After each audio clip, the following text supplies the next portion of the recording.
Bridge. Yeah? Guess what I watched? What?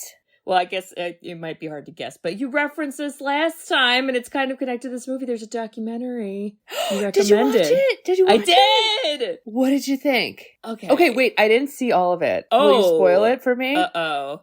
Who cares? Tell me. Who cares? I don't know if it's like a spoil. It's like more my opinion, maybe. Okay, what is it? Give people backstory. So it's called Brats. Wait, hold on.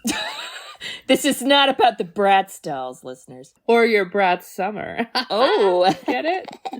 It's it is called Brats. So that's the name of the documentary. This is a documentary on the Brat Pack, which was the iconic label for a lot of the young working actors in the 80s. And I learned a lot because I didn't live in the 80s. You did a little, but you were little.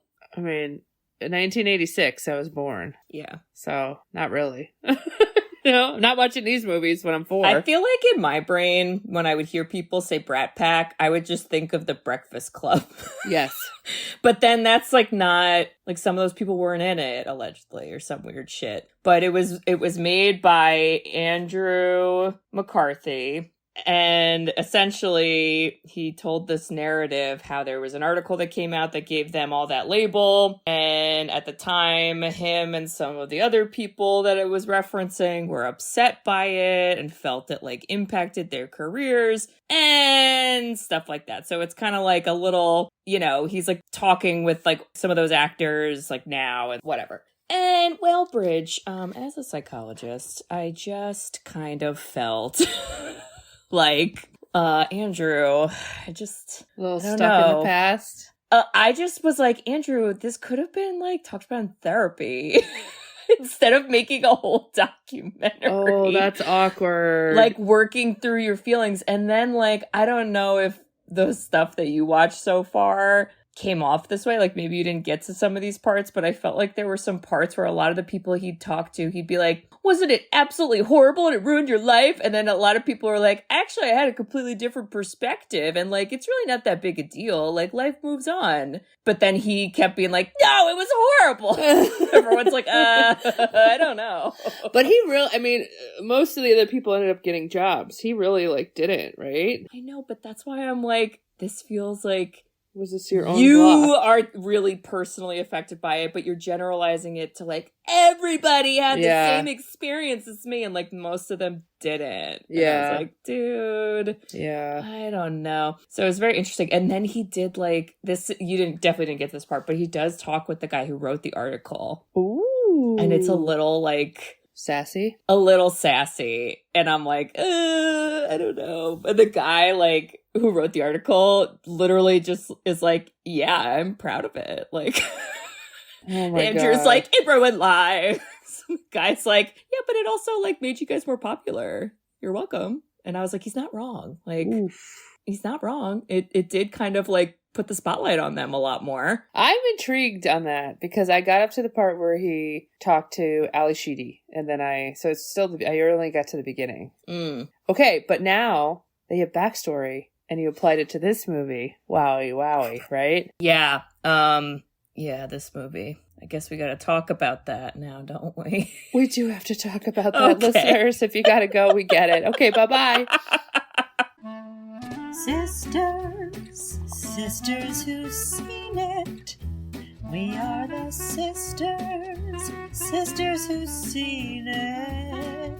Sisters, shooby-dooby-doo-wop, sisters, shooby-dooby-doo-wop, sisters,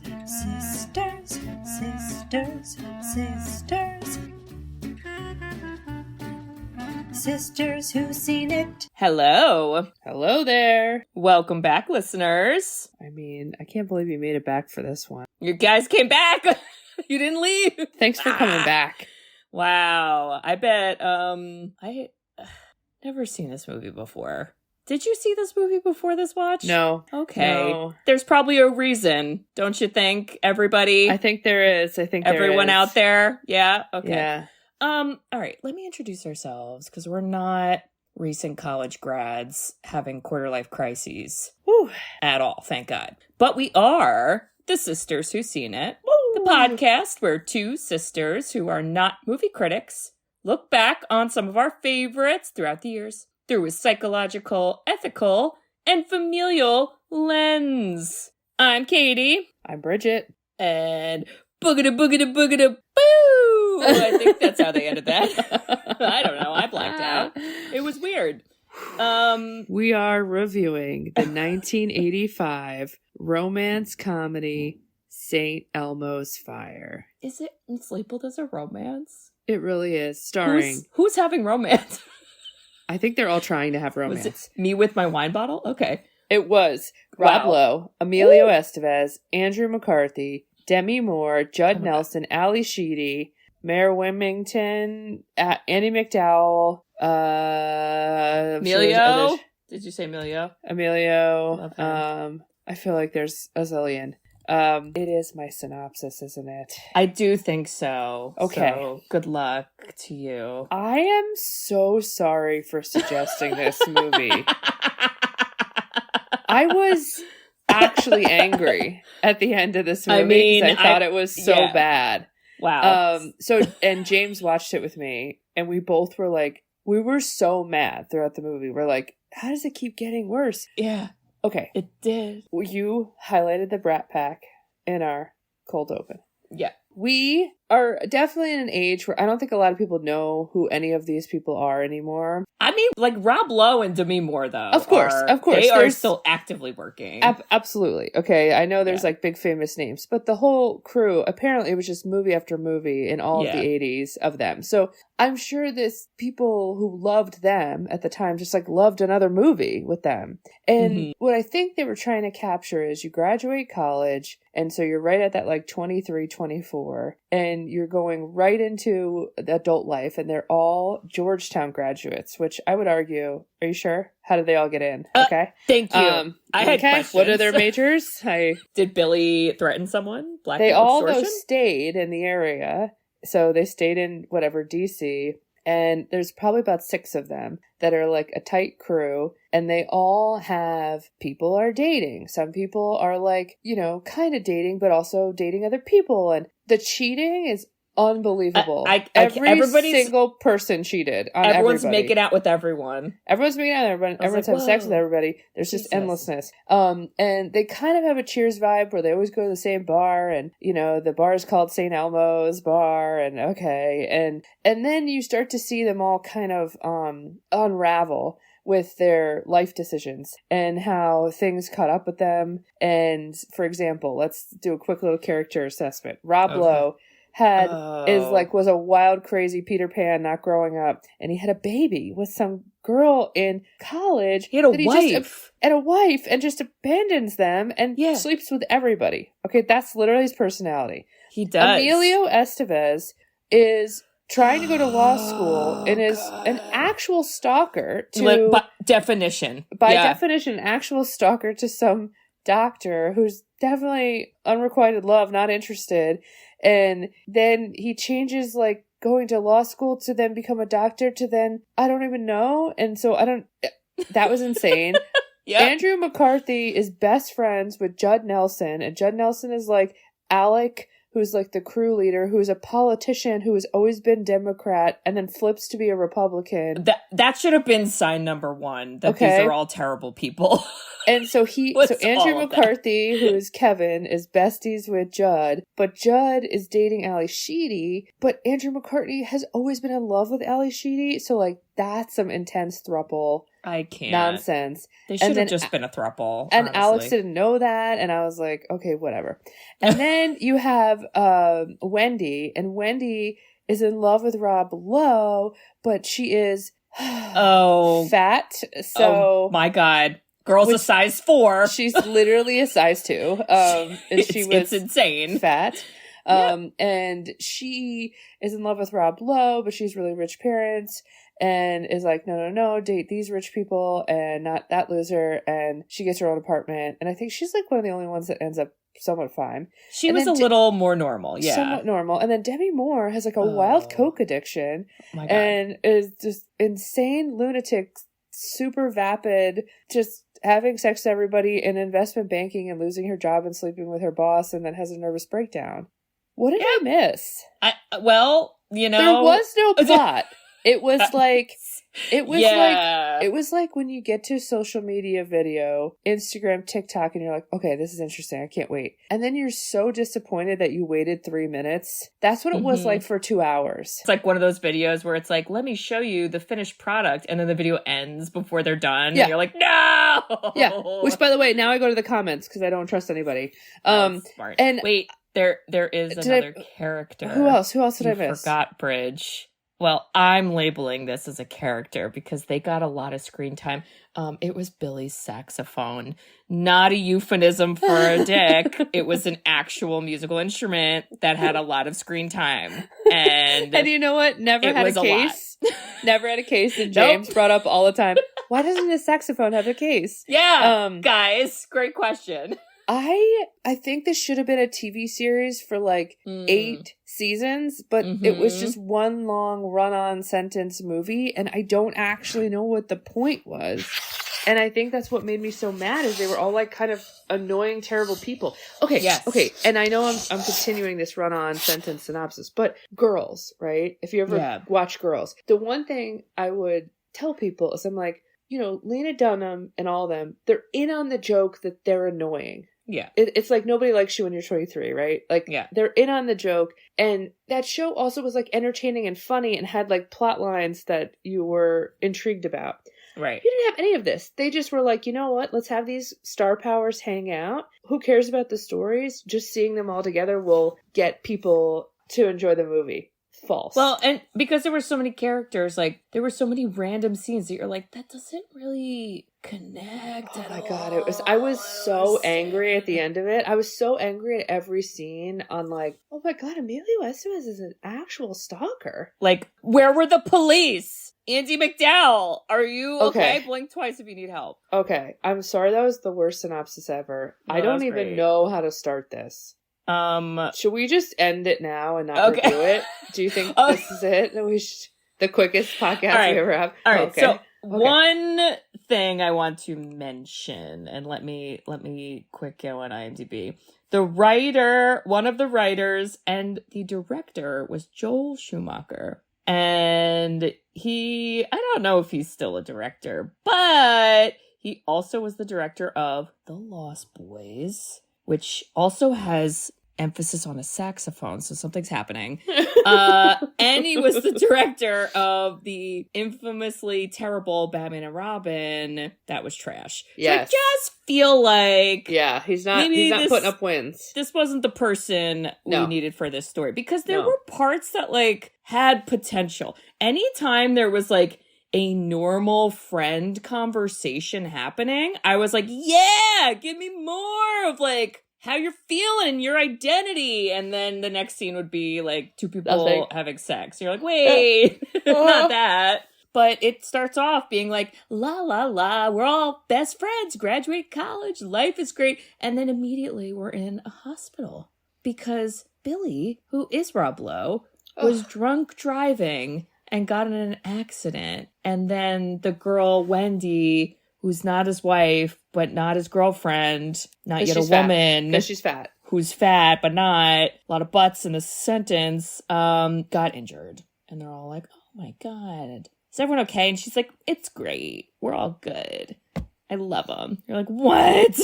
Already it's trash. It's so bad. The car that Billy, a.k.a. Rob Lowe, was driving was Wendy's father's that got totaled. And I think she bought Billy like a series of 7 cars throughout the entire movie. No? She probably bought his saxophone too, for all we fucking know. So he should count as lucky stars that Wendy was around.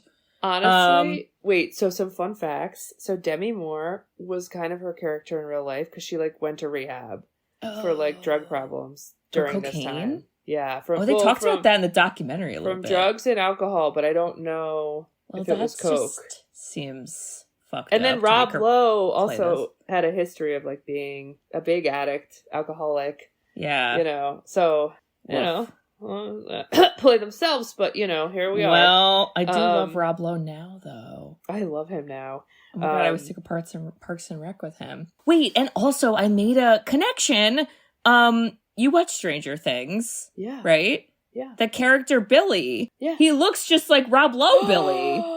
They have the exact same hair. That's who and he's trying to be. And he had the earring. And the earring. And the attitude. Like, that's who same. he's trying to be. The Stranger Things Billy didn't play a saxophone. The Stranger Things Billy is really scary. He scared the crap out of me and reminded me of our brother Jimmy. I mean, not that.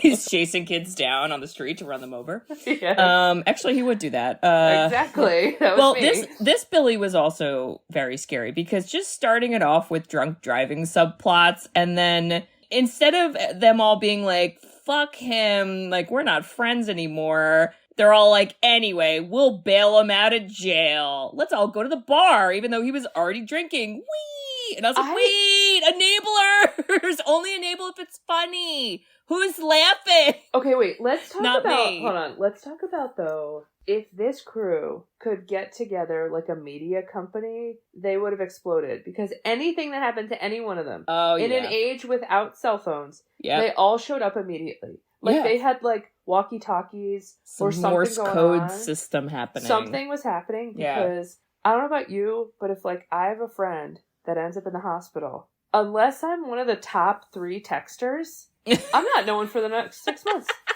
Yeah. Even if they're a close friend. Literally. I'm just like, they were there for everything. So when they were at the hospital and, like, God, Billy, get it together, man. So I'm stupid. Like, all 7 of them showed up. And then they giggled. Yes. So They crazy. sure fucking did. And they immediately go to the bar. Emilio Estevez left his job mid-job. Yeah. And this is where he meets Andie MacDowell's character. Oh my God. I wanted her to just, don't know, get a restraining order. Let's just, I know that we have to eventually bring up this plot, and I think we should just hit the nail on the head with it. Okay. Him and her went on one date. One date. She was a senior and he was a freshman, right? Which meant that was like 4 years ago. Okay. If we're doing math. 4 years ago. One date. He's in love with her. He sees her again, and she's like, "Oh, I kind of remember you. Oh yeah, man, what's up?" And she's like, "I'm a doctor at a hospital, so I don't care about anything you're saying. I'm gonna go be." She's like, "Bye, I'm on the clock." And then he calls her to hang out, and then they finally get a date, but then she has to like bounce because she's a doctor. Yep. And then he's mad about that, and then he invites her to a party and creates this whole big party for her, and she doesn't show up because she's dating some other dude. She dates some other dude, he goes to a party, then he stalks the party, and everyone is witness to his super stalkerness. Nobody calls the cops, nobody says anything. Then he follows her back to her apartment. I can't even believe she allowed that. The roommate now is aware of this. She also doesn't call when he comes back again, and then the roommate tells him where she is on a ski trip, and another incident where, why didn't she call the cops? He goes to the ski house with the dude that she's dating, and then they like let him in because they feel so pathetic for him, and then at the end of this, he gives her a kiss. A forceful, unrequited kiss.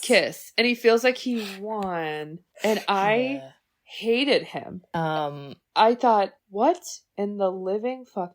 And I don't know about you, but like Emilio Estevez is like such an intense person. And in that documentary, wasn't he like kind of intense? Well, yeah. And I felt like he was one of the people that was like, hey, buddy, you gotta fucking chill with these feelings. He's like, I look ahead. I don't look back. And I was like, don't look ahead to the ski mountain, sir. So it's bad. And then any other time he was involved in the friend group, it was all about him talking about this like obsessive woman. Not one friend was like, you're actually a stalker. This movie should have been called Saint Enablers Fire. Saint Enablers Fire / Bystander Fire, because there's absolutely. I mean, like, we could literally use scenes from this movie in social skills groups and be like, so children, you don't do that. Somebody rejects you, you don't drive to their ski mountain. No, wrong. Well, and the whole time she's like, hey, Kirby, I'm flattered, but, like, we don't have, I don't think of you that way. We don't have that relationship. No, she was way too chill. She's like, I don't even know you. Silly Kirby. I was like, call the police. Literally. My God. Well, so that's when I thought, like, okay, she's, like, trying to let him down calmly. And, we've all felt every woman who is listening has felt unsafe and has said something nicer to a man that makes them feel unsafe for the fact that they're trying not to die. Okay? Yes. I'm sorry. We've all experienced it. So I kind of was listening to her like, she's kind of softening the blow, but like, I get it. She's like, I'm afraid of this dude. I gotta let him down easily. But then she kind of like accepts the kiss, and I thought, what? Like, yeah. I hated it. I felt like... Is it insinuating that then they ended up together? Oh God, I hope not. Ridiculous. I felt like she easily could have taken him down in a wrestling match, and I would have liked to see that ending where she just kicks the crap out of him in the snowbank, and then her boyfriend can come out and take a picture of that moment while he's face down getting a noogie. You know what I mean? Yeah, I agree. But we didn't do that, so it was We didn't. a really, like, disappointing... that plot was crazy. plot. And so I don't think we ever need to bring that up again. All right, the Emilio box is checked. We're checked. We're done with Emilio. Okay, so when they get to the bar, Okay, the so... dynamics, what's happening, what are we learning, what's the crew? Okay. Well, again, I learned that whoever was the person that told Demi Moore to dye her hair blonde should be fired. Because how fucking dare you? She has beautiful black hair and you made her blonde? Disgusting. I have turned you to pay attention to hair. I'm not talking about her personality, eyebrows, I'm talking about her eyebrows. to the style. I am so proud of you. I was offended by it. You know what, though? For her personality, so for the horrible personality she had, yeah, as like a drug addict / superficial. She was like the party girl. She was very party superficial. girl. Okay. Like money. I like money. Money. But she also was like weirdly confident. Yeah. And I understand that's the effects of cocaine. But I kind of liked her in the beginning. I kind of was like, she said to Wendy when they got into the car accident, she goes, why the fuck are you... Yeah, she's like, dump him. Dump him. And I was like fuck she was yeah. not an enabler. She was the one that was like, why, you're not fat. Who gives a shit about this guy? I get you, whatever, have a crush, but like, he just ruined your car. Like, hello, what are you doing? She was like, I don't get it. And I thought, okay, I'm driving. And then she's just having fun. She's 23. She's like, she's the only one, quote unquote, that had money. She's like an investment banking job. And I thought, I mean, I believe it. Yeah, she had a sick ass apartment too.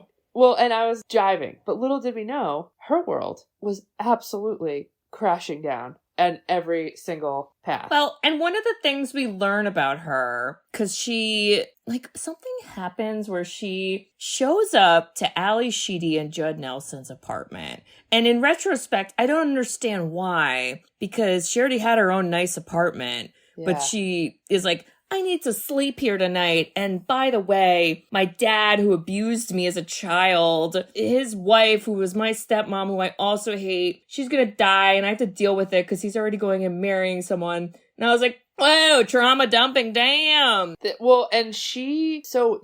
didn't understand why she was responsible for the stepmother. I think because she said the dad was like somewhere else. And then it was like... something about finances, something. Well, she was like, I have to pay for her funeral. I'm like, doesn't the woman have money? I'm confused. Oh, wait, now I don't understand. The whole thing was about how my dad is awful, like, you know, rich girl trauma problems. And my step monster is the worst and I hate her and she's dying and I have to pay for her funeral. And the whole any conversation went back to, I have to get a casket. I have to get a cat casket. Maybe I should get her cremated. Maybe you should do a service that then saves you $200 if I buy the plot of land now. And I thought, and actually, as part of your Saint Enabler's fire, Wendy and Ali Sheedy did try to say, you know, you're kind of fucked up right now and you're kind of obsessed with your stepmom's this and she just kind of like, you know, flighted away. I really wondered if the movie was gonna go the direction of like, oh, it's because she killed the stepmom and now it's like penance. Damn. And I was like, I mean, that would have been... You're in horror mode. I was in horror a little, but I was like, I don't hate it. We're all terrible already. I kind of thought like, we're having a psychotic break. That was like her spiel. And she like clearly racked up all this credit card debt. And then like, I don't know about you, but I don't feel like people steal, like, if you don't pay your credit card bills, do they immediately come and steal your furniture? I feel like that's not how that works. I feel like your credit score just gets booped down a little bit over time. Well, and then eventually like collectors call and stuff. Yeah. But like, the way they made it seem was she spent all this money and then 6 months later her apartment was empty with like living in shambles. I'm like, is that how that works? But yeah, she got so worse by the end. From like 2/3 of the movie to the end, I could not stand her at all. And I didn't understand her Billy relationship. I don't think there was a Billy relationship. But no. Why was he the one that like she was like, fine, Billy, you can come in? I'm like, well, why? I don't know. I don't get it. Because I felt like they were friends. And then there was the scene where he basically tries to rape her. He tries to rape her. That was probably there was one line she said that I was like, oh, I'm actually going to write a line down from this movie, not ironically. Because I felt it to my core where she said I needed a friend tonight. And instead he tried to make out with her. And we've all been there, ladies. And it's so fucking dumb. And I hated Billy Moore. And I was like, Billy, the list is long. Oh, he keeps racking up bad karma. I'll tell you that. I'm unwell. So, I mean, there's so much more to Demi Moore, but we also see, deep breath, Ali Sheedy and Judd Nelson. What the fuck is Ali Sheedy's job? Is she like a paint person? Is she art? What? Hello? Absolutely no idea. All right, excellent. But I'll tell you this. Tell me. I read a lot of reviews about this movie because I was so angry. I had to see, my God. Does anyone write about it that makes you think different? But both Judd Nelson and Ali Sheedy, they really just played their Breakfast Club roles. And so it was very weird to see those two characters dating. Well, and Judd Nelson wasn't like Scary Bender from Breakfast Club in this movie. He was like a little bit more civilized. And I was like, he was civilized, still. But he kind of was like scary under the surface. Well, he still was a bad person. Oh, yeah. Yeah. And she was like kind of the outsider who was like, I know everybody wants me, but I'm just going to do what I want. You know, and I just was like, so you're weird and you're clearly explosively insane. It's the same character. So it was hard for me. And I am obsessed with The Breakfast Club. As I explained, go back to our episode. I used to watch it when I babysat this family once a week for months and months and months, the exact same movie over and over and over again. Whoa. And I know, I should talk to someone about that. But I couldn't get their dynamic of The Breakfast Club out of my head. So I was wildly distracted by their relationship. Yeah, and I just, like, they bring it in real fucking quick. And I was like, it's too soon to reference goddamn political parties where they all joke that he works in politics and he was a Democrat and then he is now working for a Republican, and they're like, why would you do that? And he's like, because I get more money. And I screamed and threw something at the TV because I was like, this is what perpetuates incorrect. Well, that was like Reagan era. Stereotypes. You know? Yeah. Trickled down my asshole. Okay, Judd Nelson. Wow. Well, I said it. I'll tell you what I never understood his whole spiel was with the politics. Is somehow his job is the only job that my mind makes sense to live in DC. Right. Everyone else, I was like, are you literally just living to be around your friends? Because like you're a waiter. I feel like, you know, you're a writer. Like nobody actually has to be in DC, and Judd makes sense. So I thought, okay, at least they had some thread to the area that made sense. But then somehow at 23, Judd Nelson knows fucking everybody. So you got Billy 72 jobs. He knows like a Korean mobster that he gets Emilio and Billy another job. And I just thought, what? Who does Judd know? He's 23. Who is giving Judd favors? Those backdoor political deals. I just like, what? And then, okay, wait. One more thing about Alec, Judd Nelson.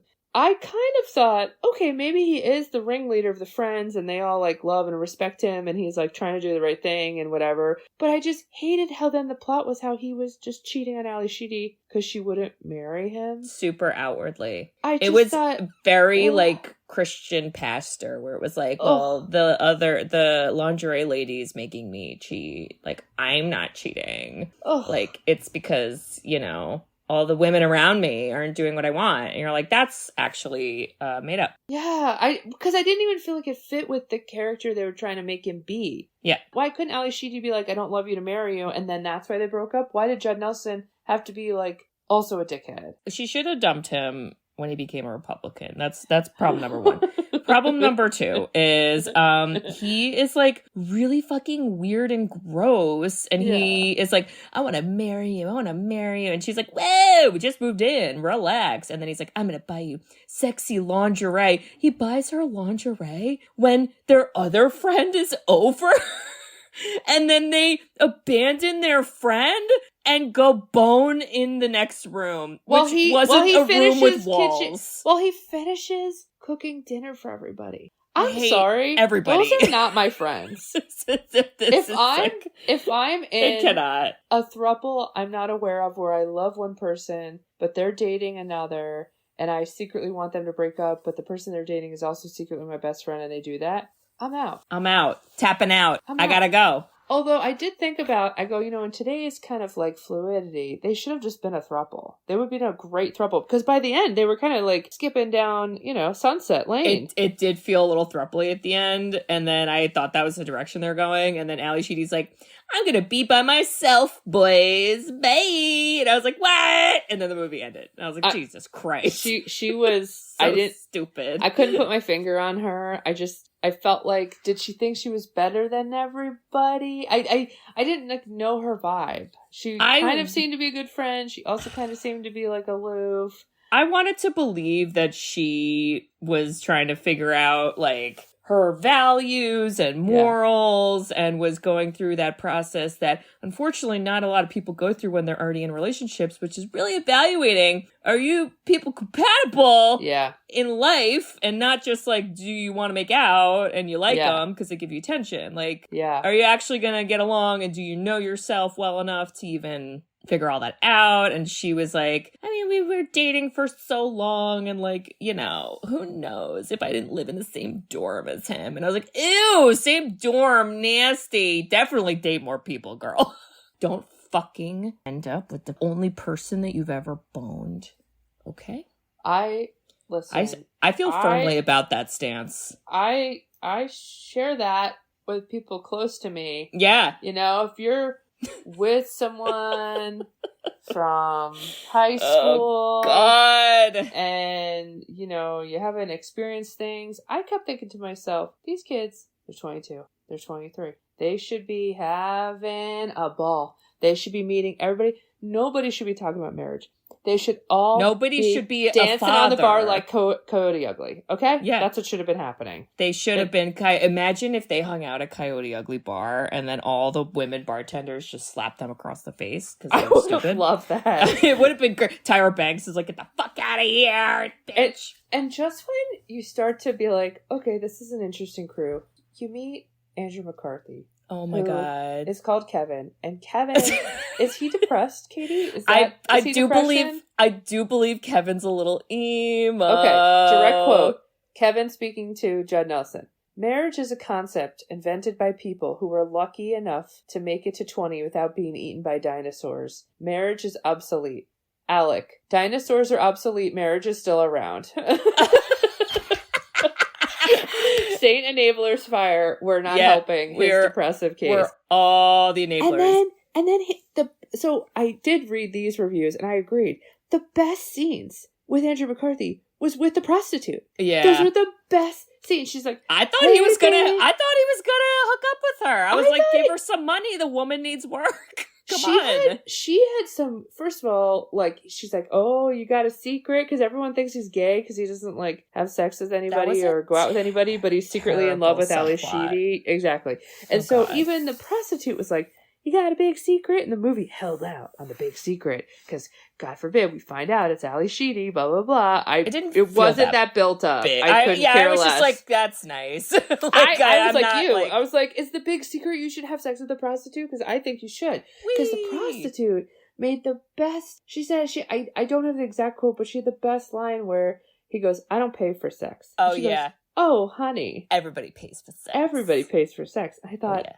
I love that comeback. Yeah. She was saying, too, she's like, if you have a girlfriend, like, you're paying for sex, but you might not get sex. And she's like, but with me, goes, I'm the guarantee. You're going to get it. And I was like, damn, she's spitting facts. She should be a high-powered saleswoman. Be the president. Yeah. I want her to work with Judd and be his boss and tell him he's a bitch every day. Yeah.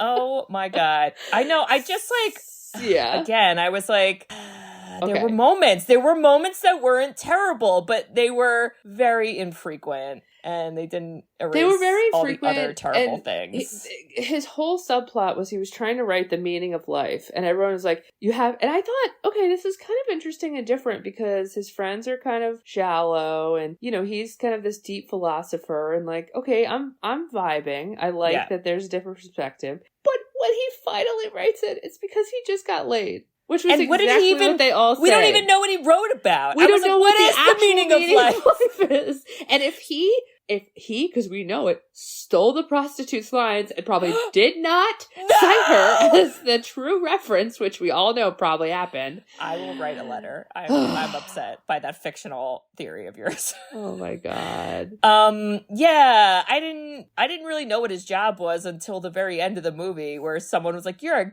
great writer." And I was like, "He is? I didn't know that. What do you mean?" Okay, cool. Okay, and Billy. Okay, Billy and Wendy. Let's just... So Billy, after Alec finds out, not about drunk driving and almost killing their friend Wendy. Yeah. When he finds out he loses the job that he got him. Yeah. He gives him... A swirly.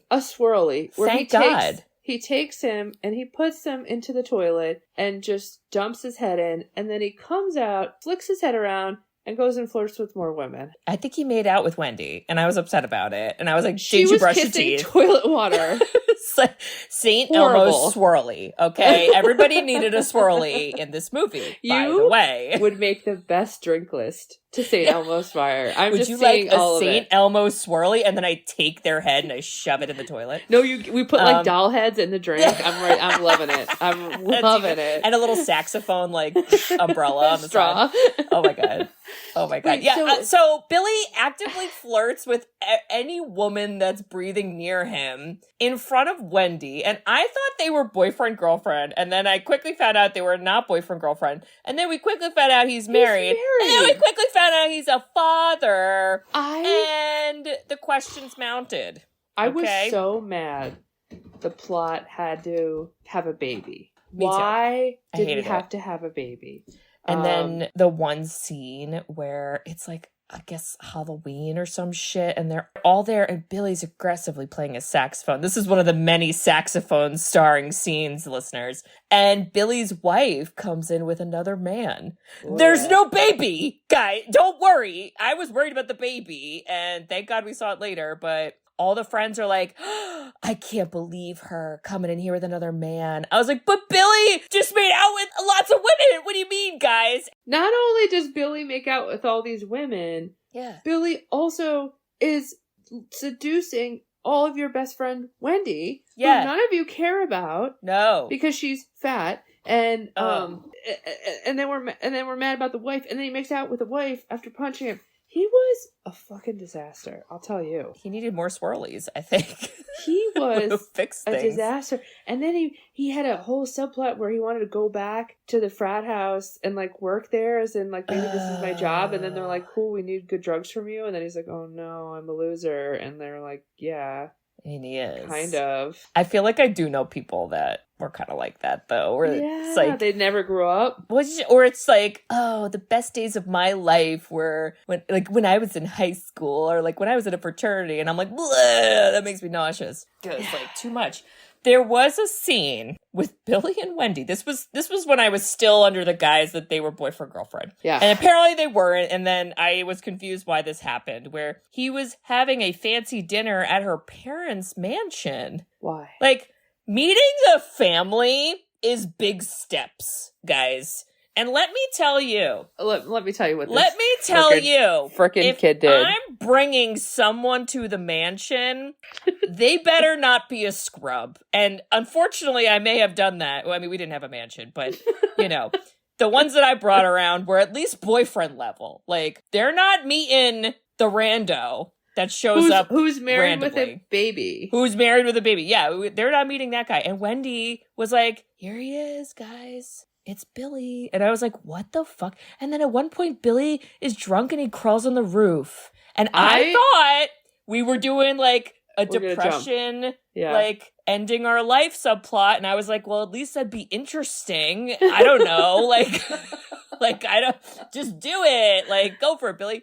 But we don't do that. And I was like, okay. I'm shocked the way you advocate for mental health stuff to, I mean, I assume he wouldn't die. It would just be like a cry for help, and then he could get some help. And I don't think in my wildest crazy days when I visit a significant other's house, do I think, you know where I should go? The roof.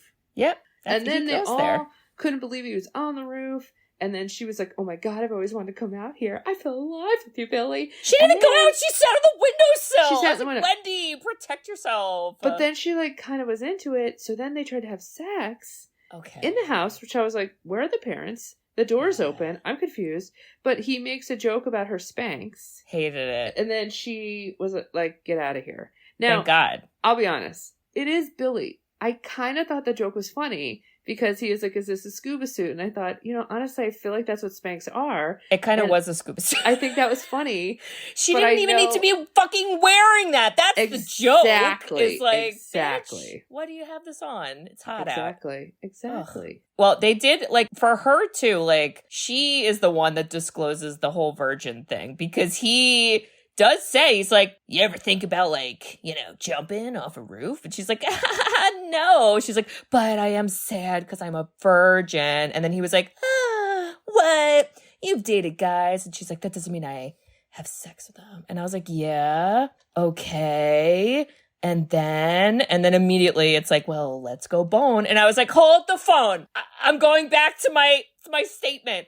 You brought a man to meet your family, and you haven't seen his penis. Wendy? Listeners. We need to have a talk. Katie has gotten close to the camera. I'm so upset. Eyes are bulged. I'm so upset for Wendy. Her finger is pointing. Wendy, no. You gotta take a look at it. At least there is a criteria. Although, yes, honestly, I mean, Katie, as we know, both our parents don't listen to this podcast, so I can no, kind of they trash really talk don't. them. I don't think as many families are as pokey as ours. Mean, horrible. Just kidding. Pokey. Okay, where like her dad and mom were very like loving, and so I don't think that they were gonna make fun of her every single moment of her life for the rest of her existence because she brought Rob Lowe over. But with our case, that actually would happen, and I would those be stories mortified. Continued for the rest of our lives. Yeah, it's true. So maybe other people have it, but I'm with you. I think the criteria should be if you haven't seen his peen, you can't meet your parents. That's put that on a shirt. That's right. Okay. P equals P. Peen equals parents. Guys get it. Definitely okay. So well, wait. The thing that I didn't like though too is like it then turned into like a recurring thing where Billy would like keep asking her about it, and I was like, this is also gross because there absolutely are men who are like this where it's like, well, one time we talked about that, so like anytime I see you I'm gonna have to talk about it. You're like, do you? Or can you be a human with a brain? I just kind of thought like, what do you see in Billy? Like, he is such a child.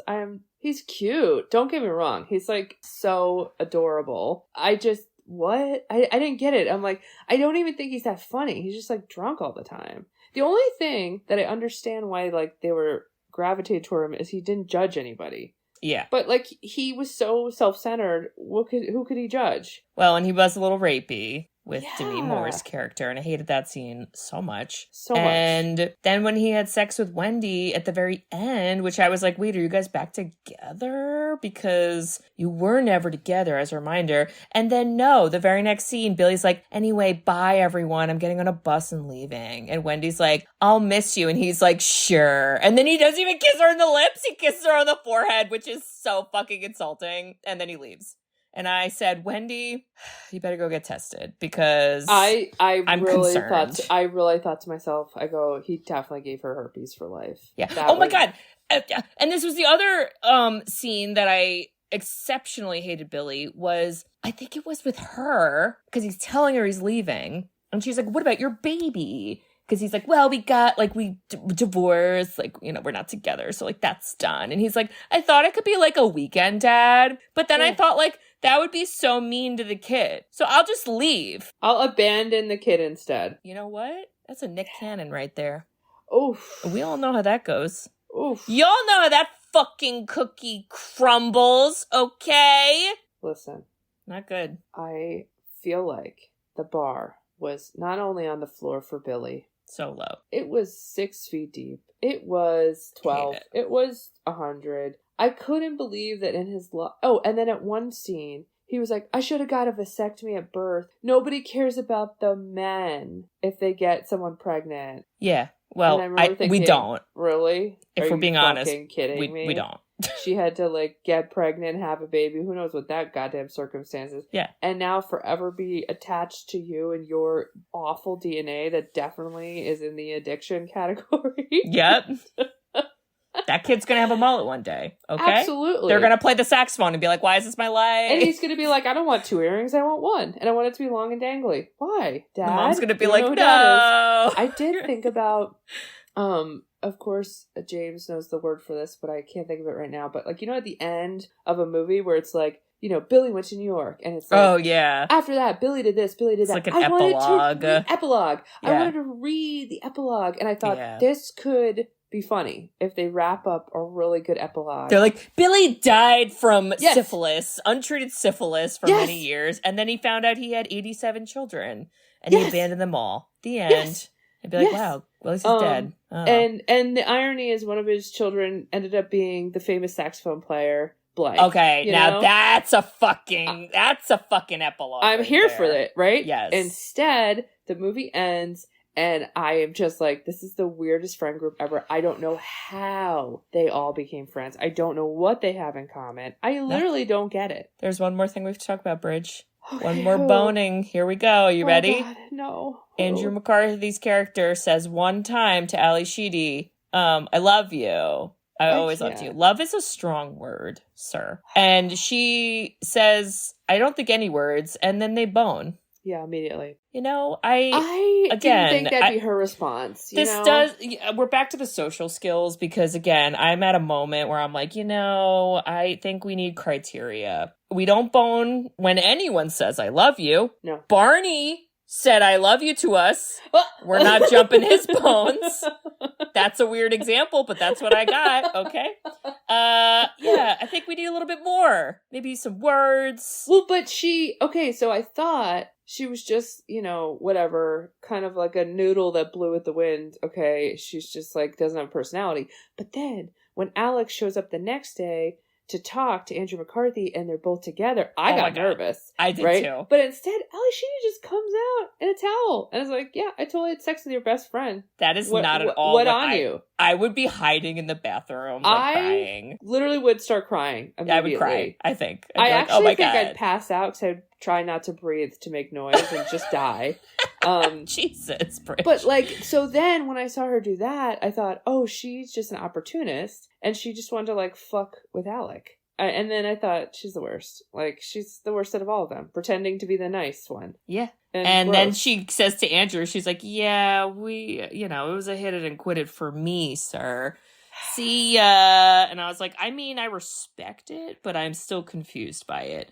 And then shortly after all of that bullshit is when Demi Moore has a mental breakdown. And as you mentioned, every single one of them is not working, appears immediately, has a blowtorch. Where'd that come from? No idea. Then somehow, some way, the worst character of them all is the one that has to give the motivational speech to Demi Moore about life. And it was Billy. And I said, who the fuck? Wait a second. I can't believe It's like, where's Alec Sheedy? Why can't she give the speech? They were roommates in college. I hate everyone. I couldn't believe that she wouldn't let anyone in besides Billy. And then we start to learn what the hell St. Elmo's fire is. I do not believe he knew that information. That sounded like he was already high on something and he's just rambling and making shit up. And you're then he used somehow she still has hairspray and a lighter, and then she giggles, and then he's like, let's get you a blanket. And she's like, guys, let's go to the bar. It's like, life's good again, because Billy said 2 words that didn't make sense to me. Wee! And I was like, oh, okay. Yo, now that I'm thinking back, I'm still going back to Andrew McCarthy and Ali Sheedy. Have you heard the term limerence? Limerence? Limerence? Limerence. Verse love. That's an SAT word. Wow. Yes, it is. But it's that fine line of like, I love you, but it actually is I'm obsessed with you. Oh. Like I have... Like Emilio was? Like, it was like... infatuation, obsession, all consuming. Smitten kittens, it's as they it's say. masked as love. But I'm like, I don't think any of them loved anyone. I mean, everyone is love bombing everyone left and right. But Everybody's making out. And they're all cheating on each other. And I'm Yes. like, I don't think any of them actually even know what love is. That's No. what the movie should have been called. Nobody knows what love is. They should have just gone to the prostitute and asked more questions because she had the answers. I honestly... she should have wrote the article about the meaning Redo. of life. Okay? She comes in as the narrator. Yo. She writes a whole story that gets her out of prostitution about watching these friend group come to the bar she hangs out in and diagnoses like, all of them all as these stupid ass white affluent people who have never had a struggle in their life ever. Are actively ruining their own lives, but then saying woe is me and we're over it. Like, I would read that. I would watch that. I would read that. I hate everybody. I hate everybody. Wow. I'm sorry. I never saw the movie. I'm so sorry. I want to ask, would you watch or don't watch? I think don't watch. It's a no for me, dog. Because you kind of get a little hope when you see these characters and you're thinking, oh yeah, this could be fun. And then it just floats away. I didn't have fun. It actually lights on St. Elmo's fire. Wow. Edie, That's right. Don't watch it or watch it. You're on the no. Don't watch it. I will not be watching this. And I think this, now that I've seen it, I understand why I had never seen it before. I understand why it wasn't one of the, like, I don't know, for my generation at least, like, it's not one of the 80s movies that people ever talk about. And I think it just doesn't hold up. No, it at doesn't. all. The At Breakfast Club does hold up because it's a little does. more generic about just teenage angst and bloody blue. But this shit, like, no. But I have good news, Bridge. Tell me.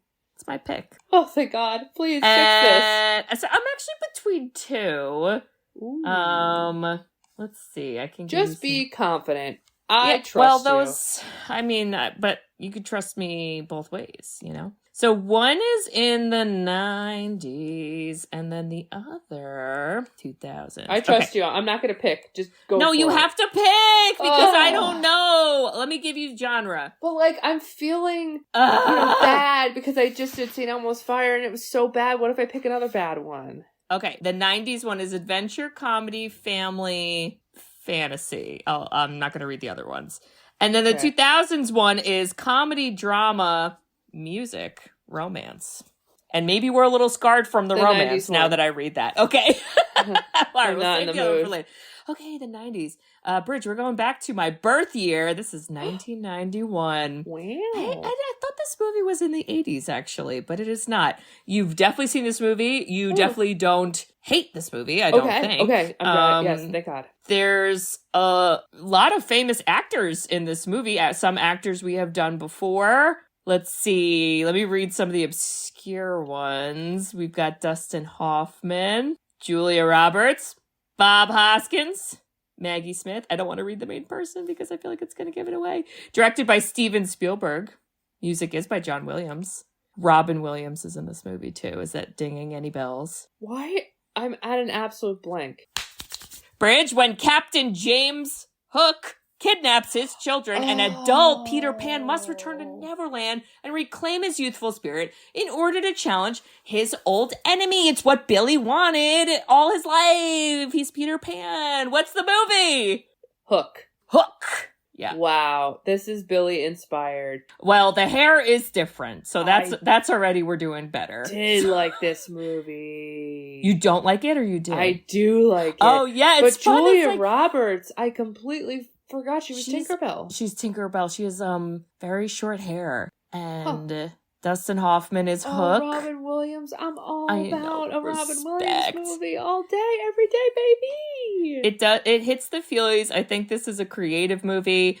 I'm going to say it. I'm going to speak for all of us when I say this is a coded Thanksgiving movie.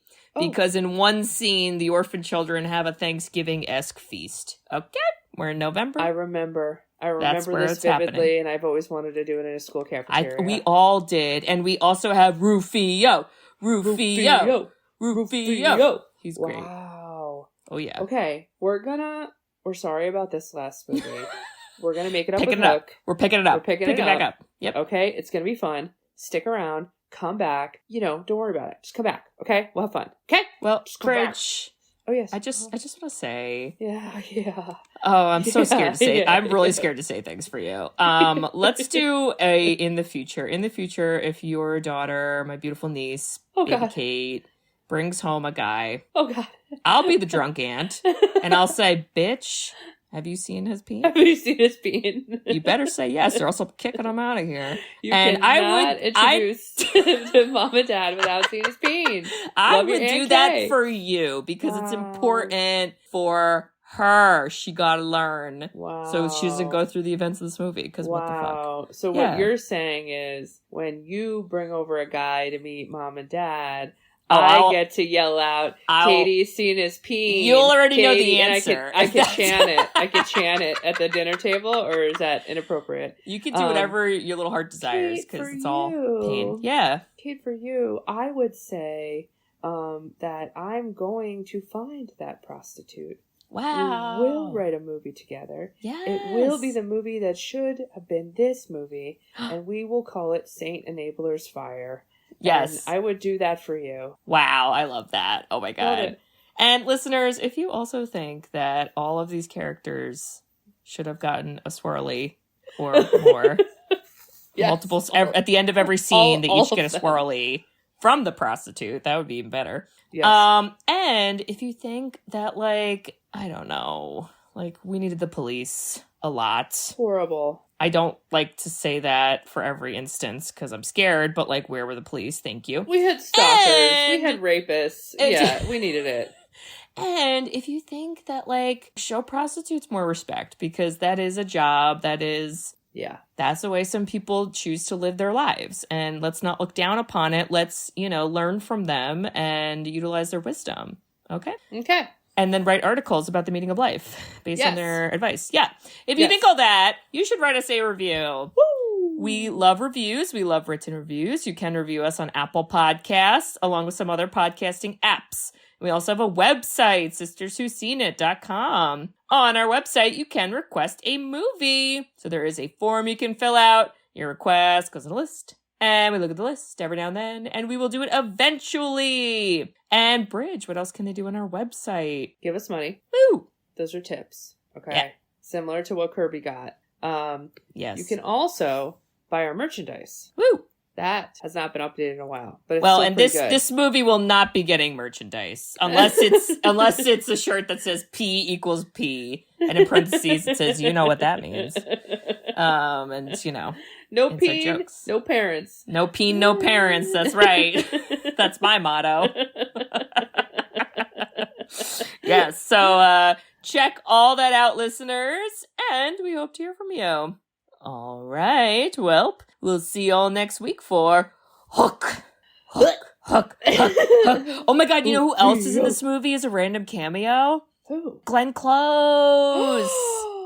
She plays a random pirate for no reason. God, she's a star.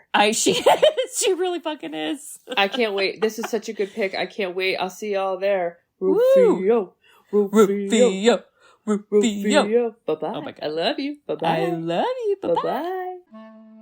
Thanks for tuning in to Sisters Who've Seen It. You can listen to us on Spotify, Apple Podcasts, or wherever you listen to podcasts.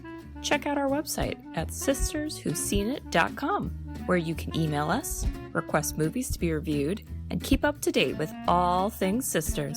Also, make sure to follow us on Facebook, Twitter, and Instagram. See you next week.